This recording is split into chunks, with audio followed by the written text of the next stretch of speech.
Hello there, comrades. Let's begin our somewhat unusual briefing episode here with some calls to action. Please be sure to follow us on our social media channels.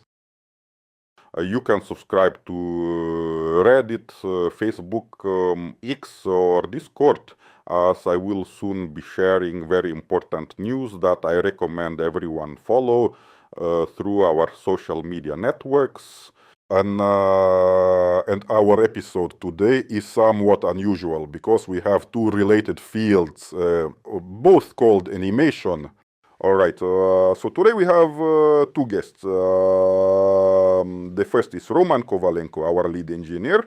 A bit later, Andrei Voronin, the lead character animation specialist of our studio, will join us.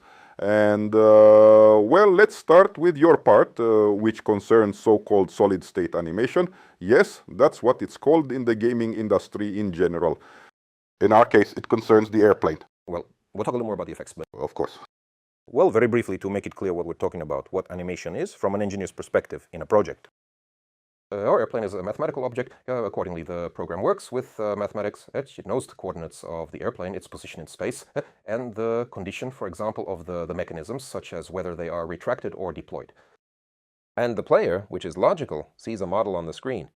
Well, yes. A particular three-dimensional model. And accordingly, this model should somehow display everything that happens with the airplane in the program.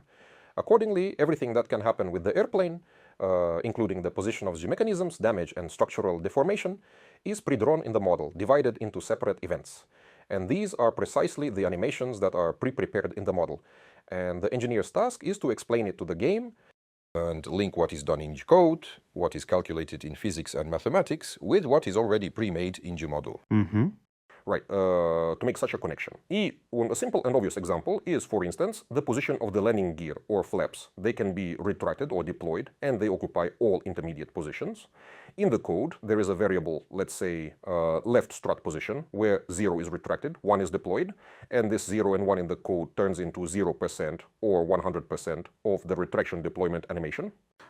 This includes not only the retraction of the landing gear itself, but also all braces and support. Exactly, yes. Moreover, in some cases, the doors can also have their own separate animations, sometimes simpler, sometimes more complex. The same applies to various flaps, air brakes, the canopy, and small doors. Well, that's the most obvious. Yes, it will depend accordingly on the fact that this very landing gear door is kinematically rigidly connected with the strut itself. And is there ever a case where the door moves on its own? The strut moves on its own somehow, right? So, however, there are cases where, for example, they have separate drives, and in this scenario, in the event of failures, there might be unsynchronized movement of all these components. Well, yes, or like the hatch opened, the landing gear strut extended, the hatch closed, the same thing. Yes, sir. Just like that, the animations include the aircraft's breakpoints. When the aircraft falls to the ground, it somehow crashes. Physics calculates that certain parts of the airplane have broken and tilted to a certain degree, and this needs to be accurately represented in the model. A vast range of part deviations is pre-drawn, which corresponds to what is calculated by physics. Accordingly, from here, we can smoothly transition to the damage model, which is also controlled externally by animation. The code controls the animation. Accordingly, we have decals that are now applied at the point of impact. Yes, so roughly speaking, what are decals? Because it's a very specific term. So you have a three-dimensional model of an airplane, a bullet hits somewhere, and at that spot, a particular geometry patch is created with a specific texture applied, right? So these are patches on the airplane that are dynamically created with hit textures. Well, depending, they're like. They can have a normal texture, meaning they may have a visible volume, but the basic idea is like this. In addition to this, there are several pre-drawn levels of damage, starting from light scratches in the simplest case to significant through holes where you can see what's on the other side. And through these holes, you can actually look into the insides of the plane, see what's, so to speak, under the skin. As an indirect consequence of this, by the way, in the hangar, for example, you can remove a panel from the plane and see what's under the hood, under the weapon compartments. In some cases, A nice bonus. yes, a nice bonus. And it's a double bonus. These panels can be shut off. In some cases, you can look through a large hole to see what's inside. So there's an interesting variety here. Therefore, these levels of damage also need to be adjusted based on certain conditions, such as the residual strength of the structure. Mhm. This is also physics controlling the animation. What else can be said? We can also say that we now have an interesting feature, like a fluttering skin in the airflow. That is, on the airplane, pieces of the skin, yes. That is a sheet of metal that, when struck, tears away from the rivets, so to speak. This sheet of metal can flutter in the airflow. Here, it becomes more interesting because it transitions from a simple, understandable animation to something slightly more complex. After all, firstly, this sheet makes some oscillating movements, and these oscillatory movements, accordingly, need to be programmed. So the sheet goes one way, the sheet goes the other way. Add a certain degree of randomness to make it look more natural, linked to external conditions and to speed. That is, it is clear that standing on the ground, the sheet should not flutter. And the faster the plane flies, probably, somehow, this fluttering should change. This is a small example of why engineers work on animation. Because even though it is beautiful, this beauty also needs to be managed by specific algorithms that need to be devised and implemented. Well, that kind of animation should be integrated into the context of the physical game world. Yes, of course, and we can probably move on, right? Yes, I think so. All right, next we have a point about guns. Well, yes, accordingly, we talked about what the guns do to an aircraft, what holes they are making, and now the guns themselves. The gun, when fired, does several things. First, it creates a flame, a muzzle flash that we see. It produces light. The flash of light illuminates the surroundings, and it generates smoke. It may seem very simple. However, there are some tricks involved. Firstly, the flash physically takes a certain amount of time, and the rate of fire is also a constant due to technical limitations on monitors. You can't make these flashes appear as they do in real life, so they don't strobe. Therefore, the rendering of flashes must be algorithmically controlled, so thus they change frequently enough, randomly, but without creating a mess of flashes or strobing for the player. This needs to be managed with animation, smoke. Now, the smoke will not be emitted randomly when shooting. Instead, the intensity of the smoke will depend, roughly speaking, on the caliber and duration of the bursts. There will be a little variability. I hope the directors insert a cut here, actually. And if you look at footage from the Korean War, there's a lot of smoke from active machine gun fire, especially with a long burst. There's quite a lot of smoke. The whole plane leaves a trail. And basically, you can see that for a little while after shooting, smoke continues to come out of the weapon. Well, essentially, it ventilates. Well, yes. There's literally a small bit, but it's there. We'll also try to show that. By the way, in weapon animation, there is also a part of solid state animation, right? Various recoils, volts, well, the same trigger, changing magazines and so on. And this was all present in great battles, but it's also a whole system. Yes, in Korea, all of this is literally under the hood. However, if the weapon is located in the cockpit, then all of this is visible, and it is also controlled through animation. Yes, exactly. And again, there will be a plane like the Il-10. Yes, it has machine guns, a gunner, all of that is visible. Yes. All right. Well, let's move on now to the engine. Engine. The engine is also a significant and interesting topic. First of all, the engine smokes. The engine smokes differently under various conditions, during startup, when damaged, and when operating in specific modes. And all of this needs to be managed. That is, smoke is an effect. The effect itself can, well, change the intensity of the smoke. And the engineer's task is to set it up so that it looks plausible, beautiful, and, well, natural. Therefore, many airplanes have special settings that activate when smoke is detected, for example, during startup or when operating at specific higher modes. Interestingly, these settings are often implicit and linked to the engine's physics. Once upon a time, at the very beginning of great battles, we used to turn on the smoke, so to speak, manually. Well, when the plane goes full throttle, it was known that Messerschmitt smoked at full throttle, and we connected the smoke. A little later, it started happening on its own because the mixture began to be regulated more naturally. And with a rich mixture, the engine smokes. Therefore, this is a connection between physics and animation on a deeper level, where it no longer requires manual adjustment. This is actually a significant reason why we thoroughly develop systems. Sometimes they start to produce effects like smoking at full throttle on their own. Does this also apply to jet engines? Of course. Different jet engines have various levels of smokiness, as we know, right? Yes, due to the different combustion properties of the fuel. Some engines were known to smoke, while others were not.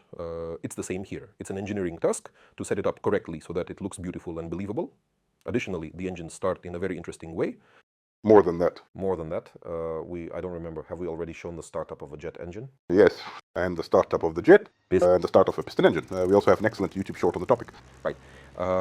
Accordingly, the procedure for starting a jet engine is quite a complex sequence of animation events. The flame ignites in the combustion chamber and an exhaust is produced with a trail of smoke. in the combustion chamber, the intensity of the flame changes. So when the engine is at low throttle, now the flame disappears. I mean, we specifically found videos where brave people looked into the nozzle and it was visible how the flame behaves in that area. By the way, about the exhaust, but not of a jet engine, of a piston engine. The color of the exhaust depends on the composition of the mixture. This was done in great battles. Here, of course, it will also be present, but here it will be expanded. At night and during the day, the visibility of the piston engine exhaust will be different. Yes, it's been a long time. We've been asked about this for a long time, and we were able to work on it in Korea. Additionally, we now have flashes from the exhaust pipes of piston engines, and naturally, if a surge occurs in a jet engine, they will have light sources that illuminate the aircraft. Yes, it's especially beautiful at night, how everything twinkles with lights, and it's not just beautiful tongues of flame, but also you can clearly see colorful spots on... Yes, here. Or our effects artists had to work a bit because the nozzles come in different shapes, and for each shape a unique effect had to be created.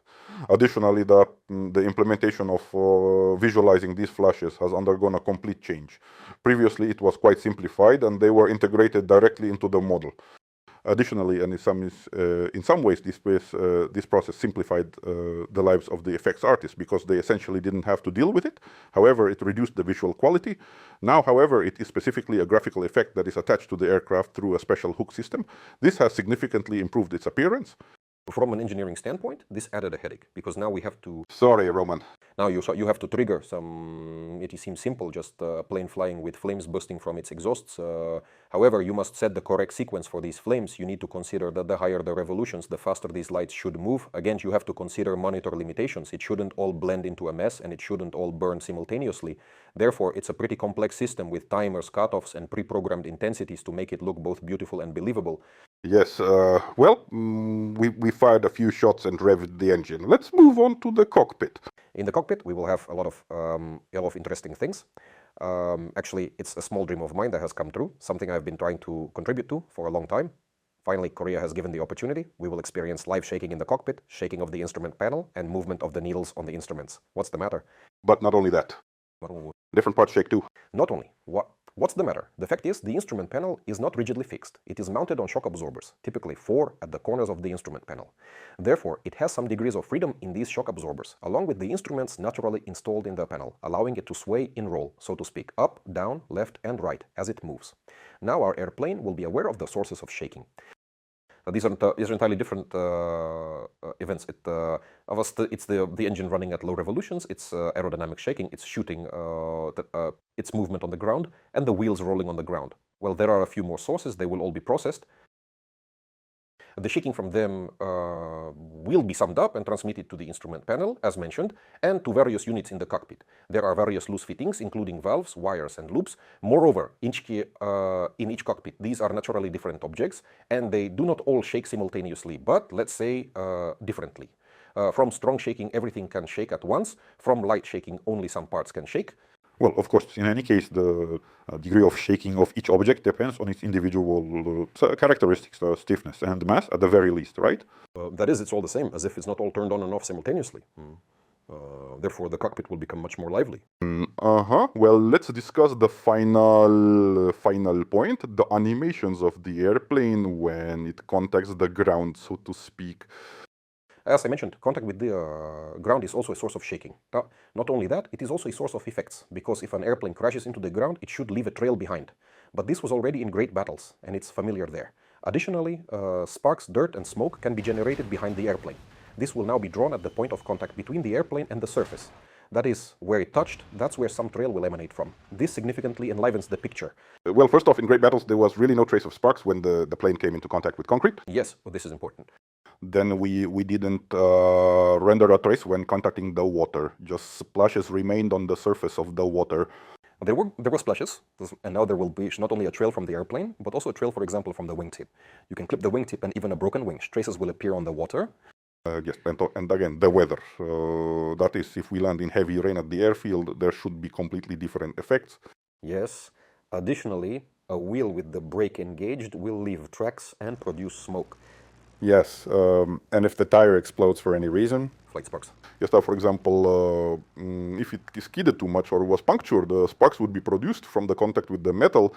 The different trail would be left. Yes, It seems we've discussed everything we wanted regarding the airplane animation. Now, we will talk with Andrei Voronin about his part, right? So, Roman, a huge thank you for telling us about the airplane animations. What I haven't told, you'll see. Yes, let's move on to the next part. Now we have Andrei Voronin with us in the studio. Hi. Hello. Andrei is a leading specialist in character animation at 1C Game Studios. Character animation is a distinct, specialized, and extensive field within the gaming industry. It differs from solid-state animation, which we previously discussed with Roman. It's essential to note that this field has gained entirely new significance in the Korea project, specifically in the IL2 game series, because we decided to enhance the immersiveness of our simulator. We aim to immerse the player more deeply in the game world. For the player to immerse themselves in the game world, they need to somehow associate themselves with what is happening there. It is difficult for a person to identify with a certain virtual reality if, firstly, they do not see themselves represented there, and secondly, if they do not see others like themselves there. So previously, a simulator looked like this. Planes fly, tanks are destroyed, and there are usually no people. At best, a pilot jumps out with a parachute.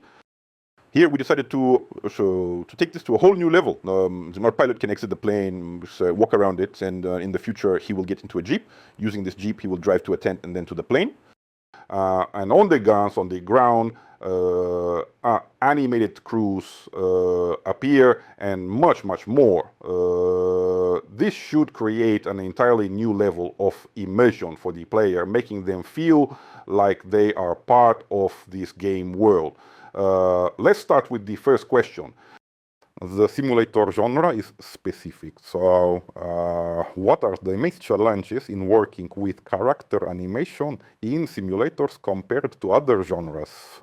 Well, the difficulties are probably more in the limitations imposed by the engine and procedural conventions, such as pressing pedals, controlling the yoke, and so on.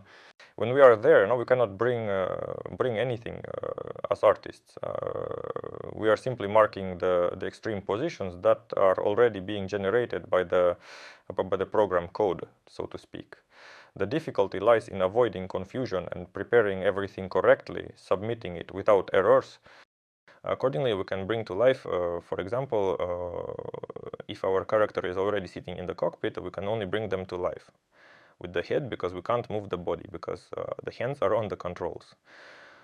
Therefore, we must resort to various conventions, but overall, our head turns are reasonably sufficient. Well, the problem of superposition, right? So we have it that usually in a shooter, the character is divided into two parts, the lower and the upper. The lower part runs, the upper part aims, roughly speaking, right? Right, and so there is a clear separation of animation sequences for running, walking, and how the character aims. Here, the problem is the pilot can control both the pedals and the stick with his hands and feet. Additionally, if he climbs out, he starts moving them according to the animation sequences. And this superposition of all of these processes somehow needs to be animated. And that's where some difficulties arise, right? Well, accordingly, yes. Yes, also during transitions between different states, for example, from sitting in the cockpit to the moment of exiting the plane, you need to maintain poses. Hence, they match, as well as the position of coordinates and so on relative to the cockpit.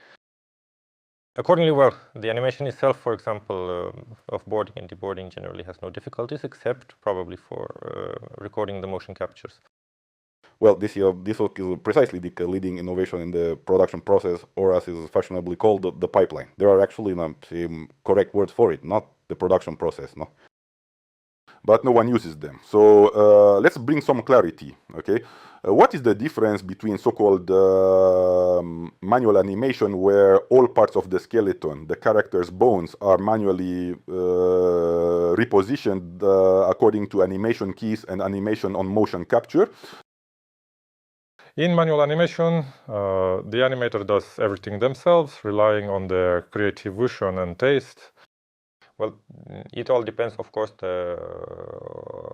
on skill, experience, timing, sense, beautiful poses, and so on. Accordingly, it isn't easy in production, and it's more suitable for cartoon animation. Achieving realism, like in simulators, is very difficult. I mean, it's very time-consuming. So motion capture is precisely that. An actor puts on a suit, sensors are attached to them, and their movements are recorded. From there, you don't really need to think about physicality or realism. You just need to capture this animation correctly, and then with minimal effort, polish everything so that there are no noises, glitches, or other imperfections, and then adapt it to the engine and integrate it into the project so that everything works as expected. Accordingly, motion capture greatly simplifies the task of animation itself. Right, but its use also imposes various conditions that, for example, would not be something complicated in the case of manual animation. For instance, to record the motion capture of a character, a pilot getting into an airplane or into the cockpit, it is necessary first to build real-world rigs that are suitable in size. To, for example, climb onto a 4-meter airplane, he needs to step onto the wing, and then jump into the cockpit. In manual animation, this would not be difficult. If we were doing it manually, we would lift the character lose the required height, and that's it. However, in motion capture, the actor must climb realistically to the necessary height and accordingly not fall down in the process. Well, there is also the aspect of workplace safety, right? So, by the way, that's the main difference. In the case of hand-drawn animation, specific artist animator sits at the computer and completes the task. In contrast, with mocap, we have what is called offline activities, which involve actors, a stage, and a script for recording the motion capture. So it's already somewhat closer to film production, right? That's right, and of course there is also a director who oversees all this, ensuring multiple takes, but, so that it doesn't appear to be a leisurely climb, as if the pilot is not in a hurry, especially when he's flying on a mission.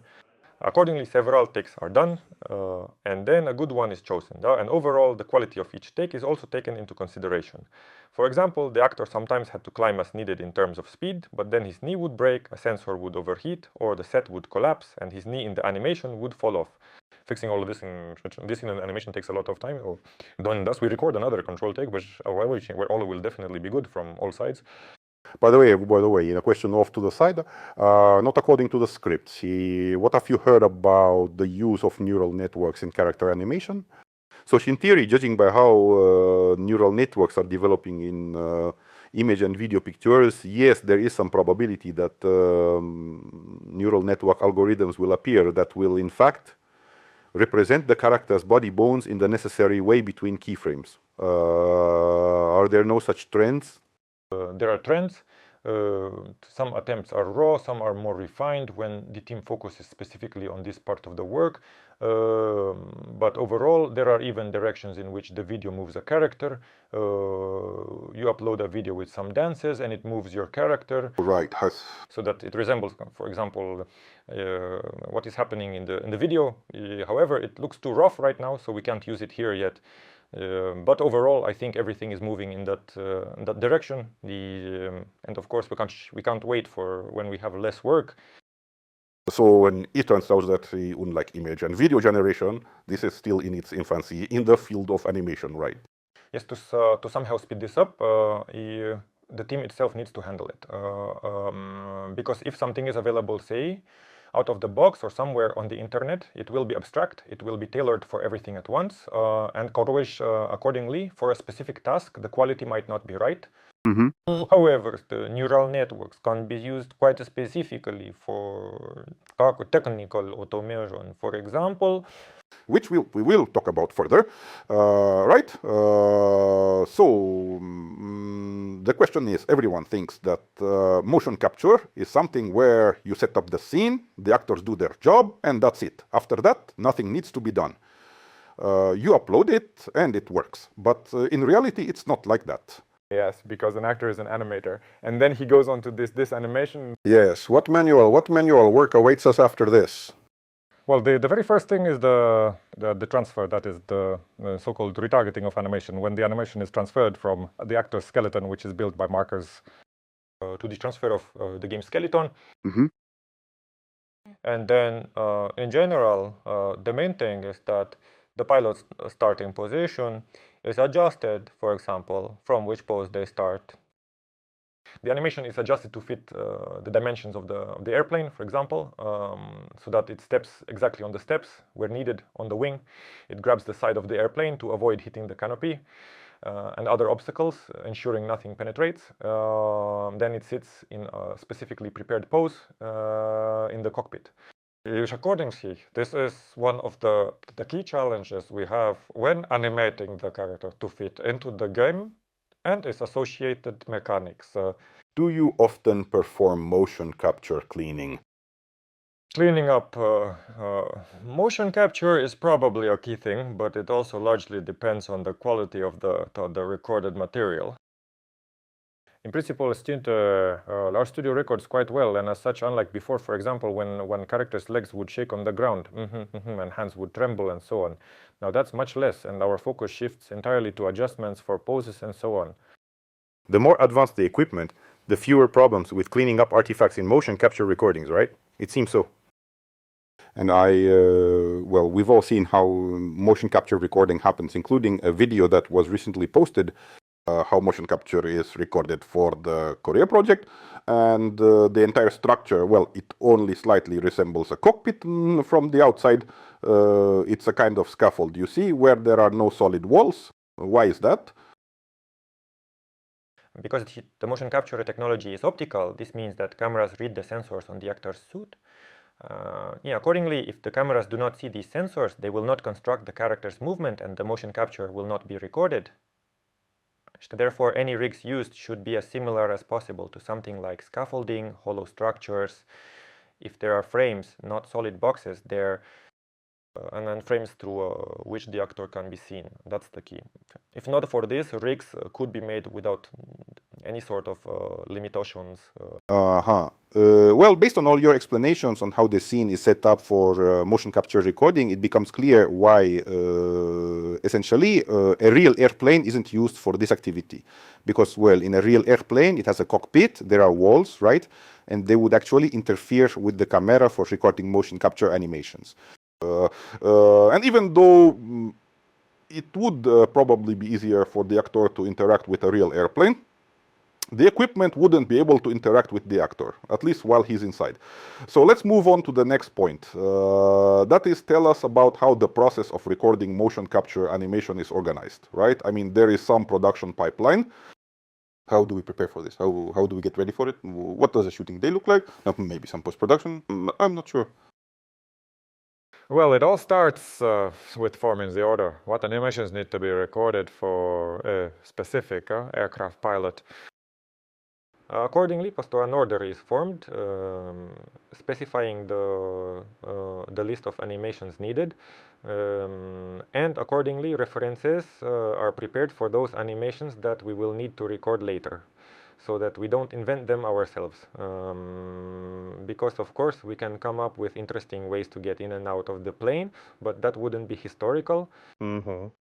For example, let's say he somehow places his foot not where it should be when climbing, not on the step that was designed explicitly for that purpose.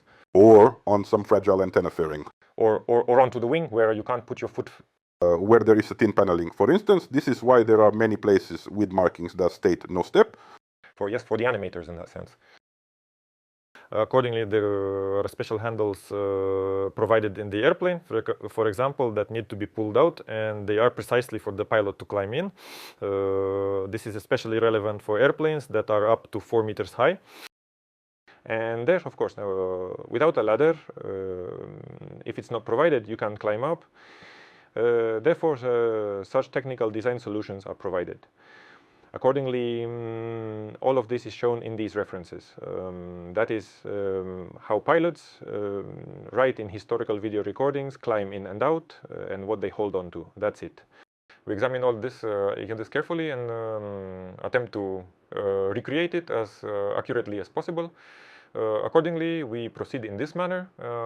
After reviewing the references, we prepare a table with the file names and then prepare the necessary three-dimensional files, which we send to the motion capture studio.